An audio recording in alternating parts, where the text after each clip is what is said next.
everyone. Welcome back to TCE Talks. Today's topic is it is a response to quite a common comment, the sort of argument that you see online when people discuss Jerome Callet, the TCE, super chops, all of this business. If it's a comment that I've seen, a number of times and very rarely discussed in any sensical way. I spent quite a long time when I first got into these ideas, let's say looking for evidence which would serve to counter this argument directly. And I hope that I can do a pretty good job of explaining how things go.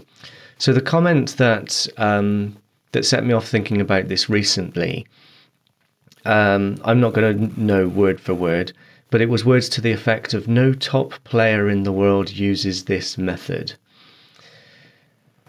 And there are a number of problems with that sentence. Now, I don't specifically remember whether the comment said method or system, or just the TCE. But anyway, I think that it raises an important point, and it's one that I attempted to put into a blog post some time ago, probably 2017 or 2018. And that the subject of that blog post was discussing the different styles of trumpet instruction books that exist. It was quite popular during the 19th century to write books with a series of lessons where you would have a page of instruction and then a page of exercises that present a number of different challenges to the learner and basically tell you, don't move on to the next page until you've achieved all the things on this one. I think that when you look at Claude Gordon's systematic approach, you could easily argue that it is building upon this idea. He uses the St. Jacome book quite a lot, or he uses the Herbert Clark material, and you've got sort of a set of instructions about how to play, what to play, when to play. Everything is very structured, and there's a lot of instruction about how to practice, what to practice, when to practice it. And to my mind, that is a method. And I'm pretty sure it's one of the only famous established methods that currently exists for brass players or for trumpet players. Let's stick to trumpets because I don't know much about trombone teaching or French horns or tubas or any of that. But yeah, it really the only established method that you can follow from beginning to end that exists is probably Claude Gordon. Tell me if I'm wrong. I'd be happy to learn about other systems that are out there, but in terms of things that are internationally famous, which is all that anyone talks about online, that's kind of the point of all this. There's your trumpet method, take it or leave it.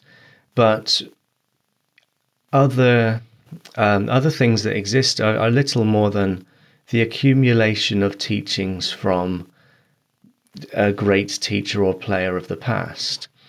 And when we look at what we have in respect of Jerome Callet's 50-year teaching career, we have books, Trumpet Yoga, Brass Power and Endurance, Super Chops, Beyond Arbon, Trumpet Secrets, and then the material that came with the Master Super Chops DVD in 2007. Now,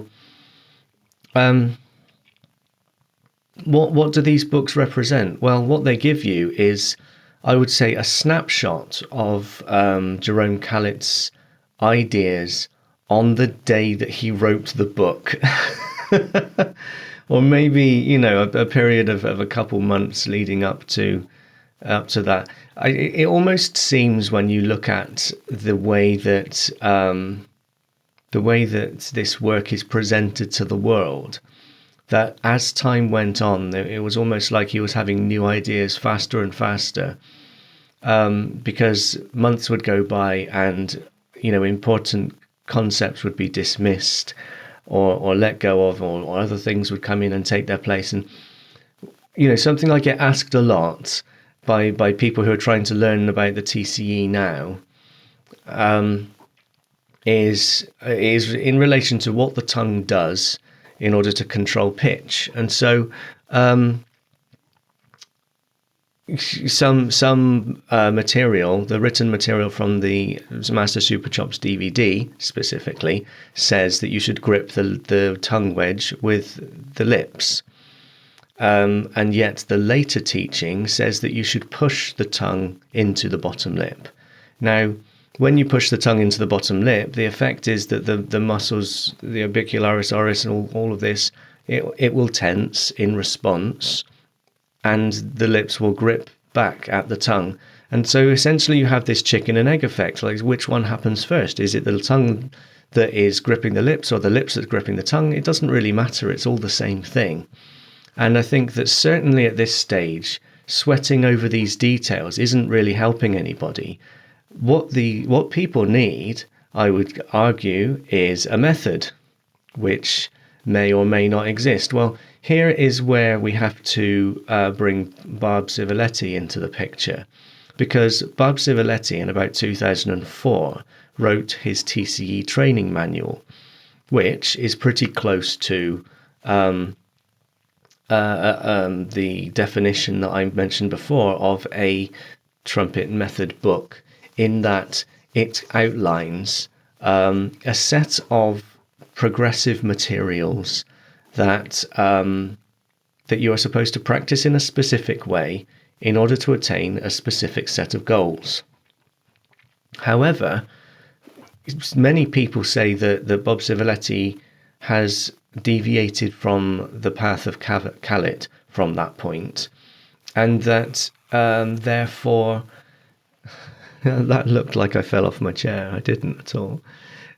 And therefore we shouldn't really include him in discussions of the Callet approach to playing. And to me that's utter nonsense, because that one book represents a more applicable, more shareable set of ideas than everything that Jerry did.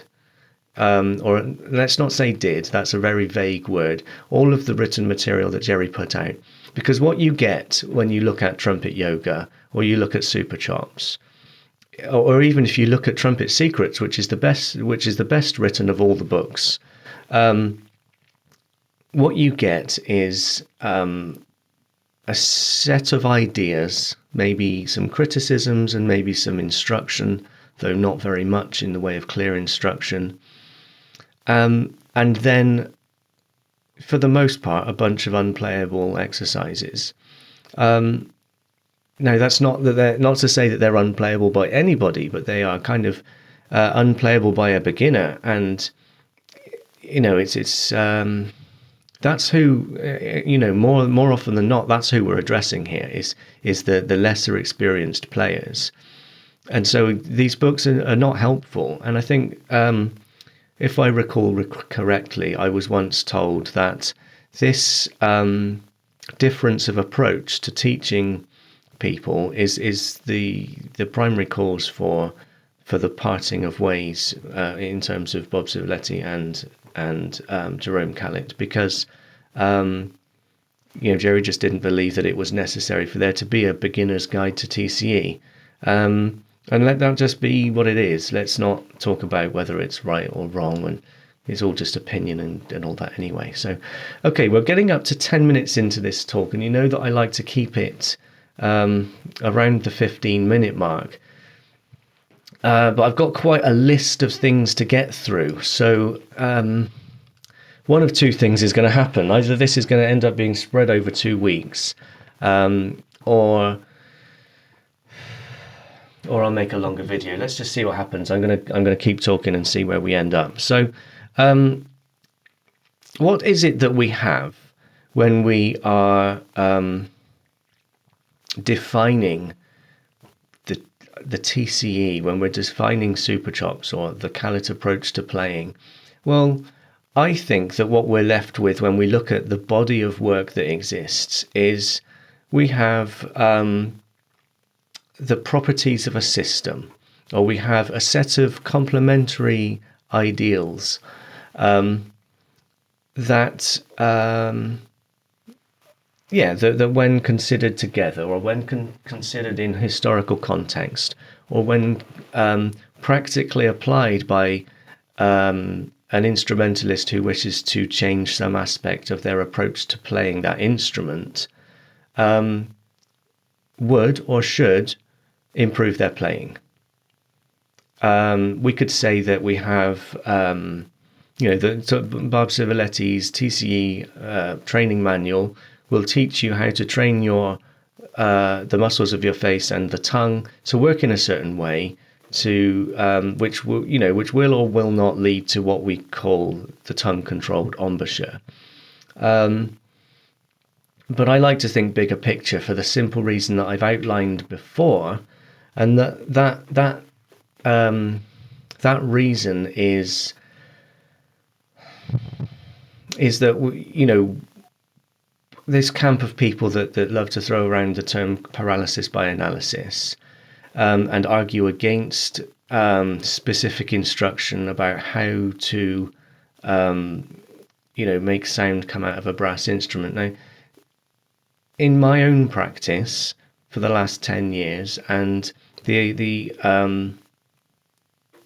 approach that I would encourage my pupils to have, I would say that it's really just not that. It's not that bad. We just need to separate technical practice from musical practice. I practice these exercises. I try to follow a set of ideals as close to the letter as possible in this room when I'm practicing the technical aspects of my trumpet playing, which in some ways, are literally strength training or maintenance of a set of habits and this system. And I'll use certain equipment that enables me to do that easily. Again, I still owe you all a video about equipment. But then when I go to play music, whether it be jazz transcriptions, whether I be playing in a band, whether I play in a funk band, I play in a salsa band, I play a lot of commercial sort of, club gigs and weddings and that sort of thing. So yeah, I'm that kind of player most of the time, and so I'm going to use that kind of equipment. But I can also, if I'm going to go and play in an orchestra, I'm not going to use the same mouthpiece. I think I've discussed that one before, so let's not go down that path too much.